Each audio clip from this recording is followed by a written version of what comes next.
is a very, very simple dish. A wonderful Spanish omelette.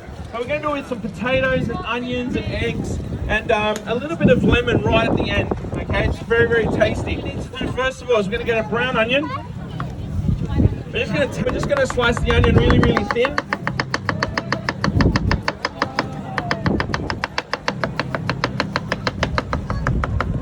Now you got to remember, Spanish, right? Spanish omelette.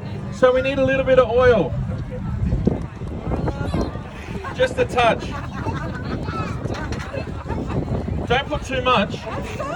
Just soak it. Now when it comes to a Spanish omelette, the secret around a Spanish omelette is at this part here, right? Throwing in that olive oil, getting it really, really nice and densed up really well with some olive oil, and then when you throw in your onions,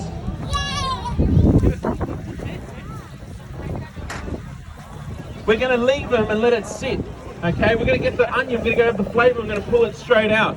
But at this part, this is a great thing for the kids to do. You get yourself a little mandolin, you grab yourself some potatoes, you get the actual potatoes, the faster you eat your omelette.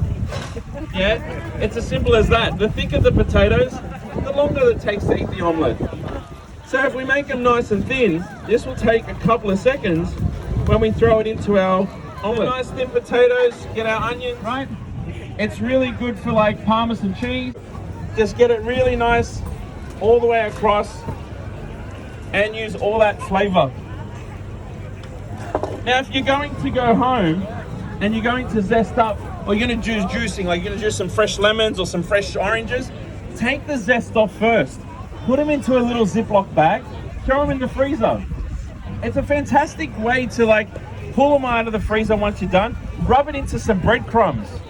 Crumb like your beef steaks, you can crumb your chicken, crumb some veal, and you've got this wonderful citrus flavor in the crust. A little bit of thyme in there. It's fantastic.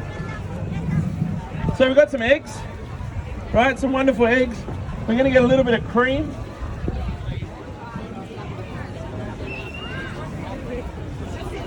Just a little bit. You're lucky I'm cooking a Spanish omelette, not a French one. There'll just be a little bit of butter in there.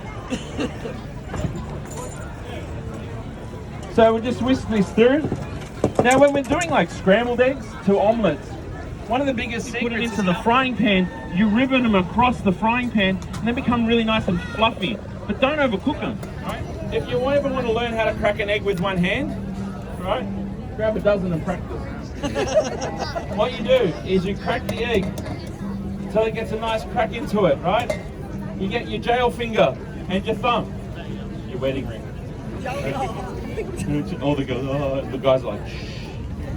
So, on either side like this, and then what we want to do is we're going to separate our two fingers. See how that happens? And then you crack it. You guys want to see that again? Yeah. And he presses people, trust me. Right? Wedding ring, thumb, and then all you do is you've got to make sure you crack the egg really well, okay? And then separate. No eggshell. Huh? No eggshell. Hopefully no eggshell.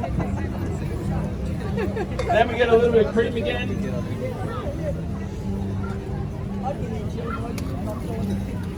The beautiful part about cracking your eggs into a bowl is once you whisk it, just don't pour all the egg into the actual frying pan itself. Because if you do have any eggshells, they sit on the bottom, right? And then they'll just leave it in the pan. So have a look at this, really important. When we're going to whisk it, we're just going to kind of mix it through so the egg kind of binds up.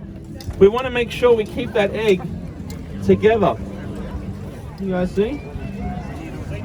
So like, not like the other one where I grabbed the whisk and I went crazy, right? This one's like kind of mixed through. Beautiful, there we go.